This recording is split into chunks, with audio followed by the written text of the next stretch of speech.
Lunch के समय school के गेस्ट रूम में बैठा सागर बेसब्री से अपनी दोनों बेटियों का इंतजार कर रहा था। आज वह उन्हें अपनी होने वाली पत्नी श्रीता से मिलवाना चाहता था। कल वह श्रीता से शादी करने वाला था। वह श्रीता की तरफ प्यार भरी नज़रों से देखने लगा। उसे श्रीता बहुत ही सुलझी हुई और खूबसूरत लगती थी। श्रीता के लंबे स्ट्रेट बाल, आंखों में शरारत, दूध सा गोरा रंग और चाल ढाल तथा बात व्यवहार में झलकता आत्मविश्वास। श्रीता के आगे नीरजा उसे बहुत साधारण लगती थी। वह एक घरेलू महिला थी। नीरजा के सागर की अरेंज मैरिज शादी हुई थी। शुरू में सागर नीरजा से भी प्यार करता था, पर सागर की महत्वाकांक्षाएं काफ़ी ऊंची थी। उसने अपने करियर में तेजी से छलांग मारी। वह आगे बढ़ता गया और नीरजा पीछे छूटती गई। सागर ने शहर बदला, नौकरी बदली और इसके साथ ही उसकी पसंद भी बदल गई। नई कंपनी में उसे श्रीता का साथ मिला। तब उसे समझ आया कि उसे तो एक भला की खूबसूरत लड़की अपना जीवन साथी बनाने को आतुर है और कहाँ वह गंवार नीरजा के साथ बंधा पड़ा है। बस यहीं से उसका रवैया नीरजा के प्रति बदल गया था और 1 साल के अंदर ही उसने खुद को नीरजा से आज़ाद कर लिया था। पर वह अपनी दोनों बेटियों की मोह से आज़ाद नहीं हो सका था। दोनों बेटियों में अभी भी उसकी जान बसती थी। उसने श्वेता को अपने बारे में सब कुछ बता दिया था और सब दोनों कोर्ट मैरिज कर हमेशा के लिए एक दूसरे के होने वाले थे।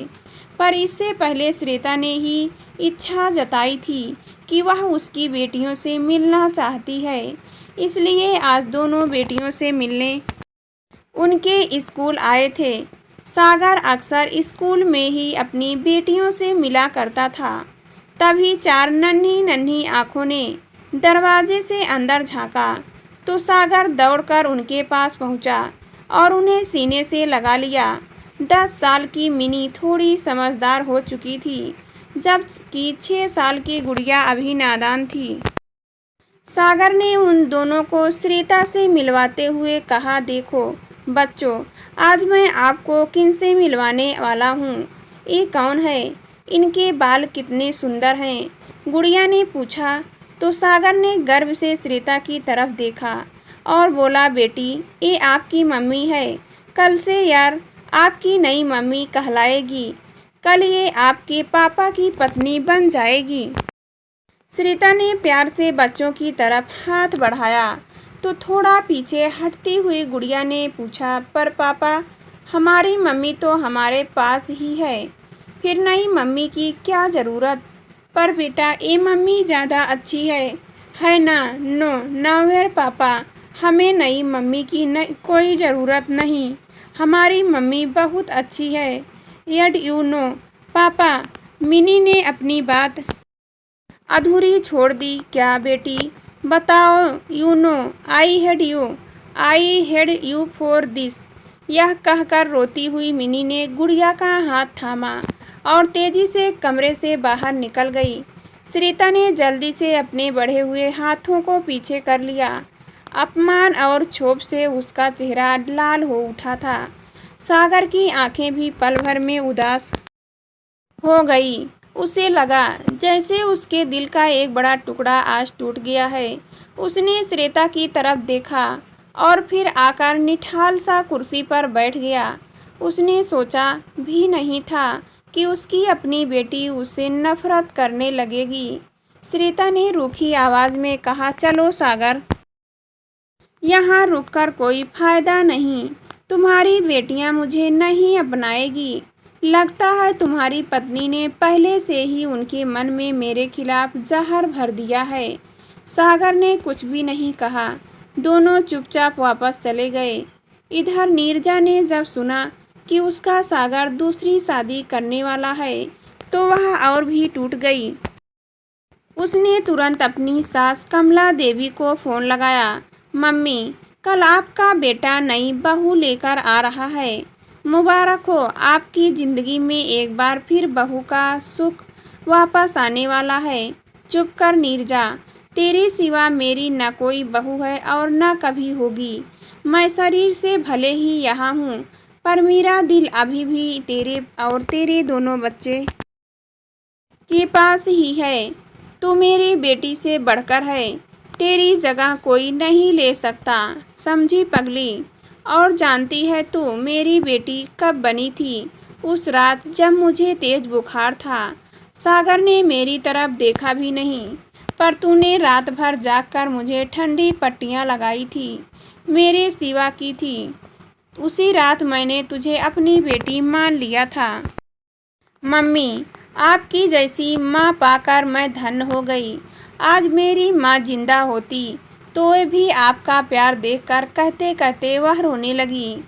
वह सास ने टोका, देख बेटी, मुझे माँ कहा ना, फिर रोने धोने की क्या ज़रूरत। हमेशा मुस्कुराती रहा। मेरी बच्ची, अपने बेटे पर तो मेरा काबू नहीं, पर दुनिया की और किसी भी मुसीबत को तेरे पास भी नहीं फटकने दूंगी। जानती है यह बात, जब मेरे पति ने मुझे तलाक दिया था तब मेरे पास कोई नहीं था। मैं उनसे कोई सवाल भी नहीं कर सकी थी। तेरे गम को मैं समझ सकती हूँ। तलाक के बाद औरत मन से बिल्कुल अकेली रह जाती है, पर तू जरा भी चिंता ना कर, तेरे साथ हमेशा तेरी यह माँ रहेगी, तेरा मानसिक संबल बनकर। सास की बातें सुन रोते रोते भी नीरजा के चेहरे पर मुस्कुराहट तैर गई। सास की बातों से उसे बहुत सुकून मिला। आज वह अकेली नहीं, बल्कि सास का सपोर्ट उसके साथ था। नीरजा के अपने माँ बाप पहले ही गुजर चुके थे। एक भाई था जो मुंबई में सेटल था। 3 बहनें थीं जिनका घर इसी शहर में था, पर चारों भाई बहनों ने उससे कन्नी काट ली थी। ऐसे में तलाक के बाद उसका और उसकी दोनों बच्चियों का संबल उसकी सास ही थी, और यह उसके लिए बहुत बड़ा सहारा था। जब भी वह परेशान होती या अकेला महसूस करती तो सास से बात कर लेती। नीरजा ने एक प्राइवेट कंपनी में नौकरी कर ली थी। सैटरडे संडे उसकी छुट्टी होती थी। उस दिन कमला देवी जरूर आती, उसके और अपनी पोतियों के साथ समय बिताती, उनकी हर समस्या का हल निकालती और फिर शाम तक अपने घर लौट जाती। इधर दूसरी शादी के बाद जब भी सागर ने मिनी और गुड़िया से मिलना चाहा तो मिनी ने साफ इनकार कर दिया। अब उसे अपने पापा से बात करना भी पसंद नहीं था। उसने पापा के बिना जीना सीख लिया था और गुड़िया को भी सिखा दिया था। वह उस पापा को कभी माफ़ नहीं कर पाई जिसने उसकी सीधी साधी माँ को छोड़कर किसी और के साथ शादी कर ली थी। वक्त इसी तरह निकलता गया। नई शादी से सागर को कोई संतान नहीं हुई थी। दिनों दिन श्वेता के नखरे बढ़ते जा रहे थे। सागर का जीना मुहाल हो गया था। दोनों के बीच अक्सर झगड़े होने लगे थे। श्वेता अक्सर घर से बाहर निकल जाती, सागर भी देर रात शराब पीकर घर लौटता। कमला देवी यह सब देख समझ रही थी, पर वह अपने बेटे को स्वार्थी रवैये से भी अच्छी तरह परिचित थी, इसलिए उन्हें बेटे पर तरस नहीं बल्कि गुस्सा आता था। कमला देवी को अक्सर वह समय याद आता जब पति से तलाक के बाद उनकी जिंदगी का एक ही मकसद था, और वह था सागर को पढ़ा लिखा कर काबिल बनाना। इसके लिए उन्होंने अपनी सारी शक्ति लगा दी थी। स्कूल टीचर की नौकरी करते हुए बेटे को ऊंची शिक्षा दिलाई, काबिल बनाया, मगर अब एहसास होने लगा था कि कितना भी काबिल बना लिया, वह रहा तो अपने बाप का बेटा ही, जो बाप की तरह ही शराबी, स्वार्थी और बददिमाग निकला। इधर कमला द्वारा नीरजा को अपनाने हर जगह उसकी तारीफ किए जाने की वजह से नाते रिश्तेदारों का व्यवहार भी नीरजा के प्रति काफ़ी अच्छा बना रहा। सागर के चचेरे ममेरे भाई बहनों के घर कोई भी आयोजन होता तो नीरजा और उसकी बेटियों को परिवार के एक ही महत्वपूर्ण सदस्य की तरह आमंत्रित किया जाता, और उनकी पूरी अवभगत की जाती। यही नहीं, सागर के विवाहित दोस्त भी नीरजा को अवश्य बुलाते। यह सब देखकर सागर और श्वेता भुनभुनाते हुए घर लौटते। श्वेता चिढ़कर कहती, देख लो, तुम्हारी रिश्तेदारी में हर जगह अभी भी मुझसे ज़्यादा नीरजा की पूछ होती है। लगता है जैसे मैं ज़बरदस्ती पहुंच गई हूं। तुम्हारी माँ भी जब देखो नीरजा और उसकी बेटियों से ही चिपकी रहती है। सागर समझाने के लिहाज से कहता, बुरा तो मुझे भी लगता है, पर क्या करूं श्वेता, नीरजा के साथ मेरी बेटियां भी है ना, बस इसलिए चुप रह जाता हूँ। एक दिन तो हद ही हो गई। सागर की एक दोस्त ने बेटे की बर्थडे पार्टी थी। आयोजन बहुत शानदार रखा गया था। सागर के सभी दोस्त वहाँ मौजूद थे। सागर ने इधर उधर नजरें दौड़ाई, उसे नीरजा कहीं भी नजर नहीं आई। सागर ने चैन की सांस लेते हुए श्वेता को कुहनी मारी और बोला, शुक्र है आज नीरजा नहीं आई है। श्वेता मुस्कुराकर बच्चे को गिफ्ट देने लगी। तभी दरवाजे से नीरजा और उनकी दोनों बेटियों ने प्रवेश किया। नीरजा ने खूबसूरत सी बनारसी साड़ी पहन रखी थी और बाल खुले छोड़े थे। उसके आकर्षक व्यक्तित्व ने सबका ध्यान अपनी तरफ खींच लिया। श्वेता जल भुन गई और सागर पर अपना गुस्सा निकालने लगी। कुछ देर बाद जब पार्टी उफान पर थी तो सागर किनारे खड़े अपने दोस्तों के ग्रुप को जॉन करता हुआ बोला, यार यह थोड़ा अजीब लगता है कि तुम लोग अब तक हर आयोजन में नीरजा को ज़रूर बुला लेते हो। तुम लोग जानते हो ना कि मैं नीरजा से अलग हो चुका हूँ। अब उसे बुलाने की क्या ज़रूरत। एक दोस्त गुस्से में बोला, क्या बात कह दी यार, तू अलग हुआ है भाभी से, पर हम तो अलग नहीं हुए हैं ना। उनके हमारा जो रिश्ता है वह तो रहेगा ही ना। पर क्यों रहेगा, जब वह मेरी पत्नी ही नहीं तो तुम लोगों की भाभी कैसे हो गई।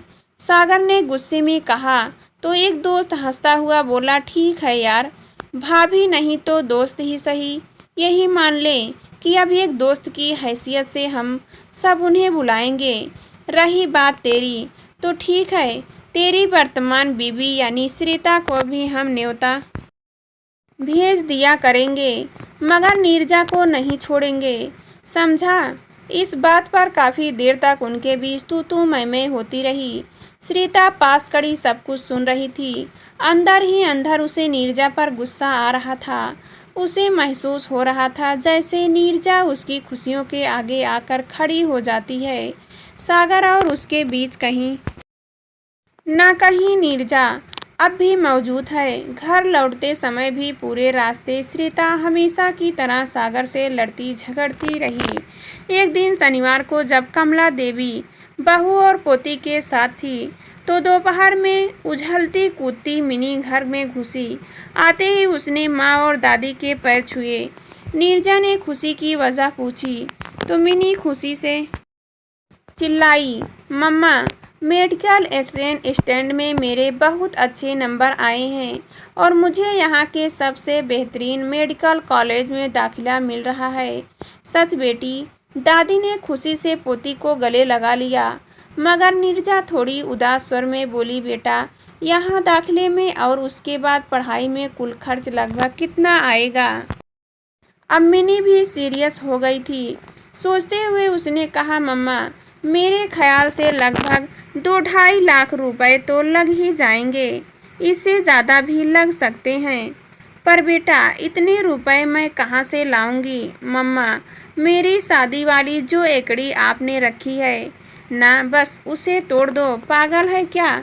नहीं नीरजा, तू ऐसा कुछ नहीं करेगी, पढ़ाई का खर्च मैं उठाऊंगी, मिनी कमला देवी ने कहा। पर कैसे मम्मी, आपके पास इतने रुपए कहाँ से आएंगे। बेटा, मैंने अपनी नौकरी के दौरान कुछ रुपए बचाकर अलग रखे थे। वह रुपए मैंने कभी सागर को भी नहीं दिए। अब उन्हें अपनी मिनी के मेडिकल की पढ़ाई के लिए खर्च करूंगी। इसका अलग ही सुख होगा। नहीं मम्मी, उन्हें आप ना निकालें। वैसे भी इस उम्र में आपको पैसे अपने पास रखने चाहिए। कल को सागर ने कुछ गलत व्यवहार किया या बिजनेस डुबो दिया तो आप क्या करेंगे?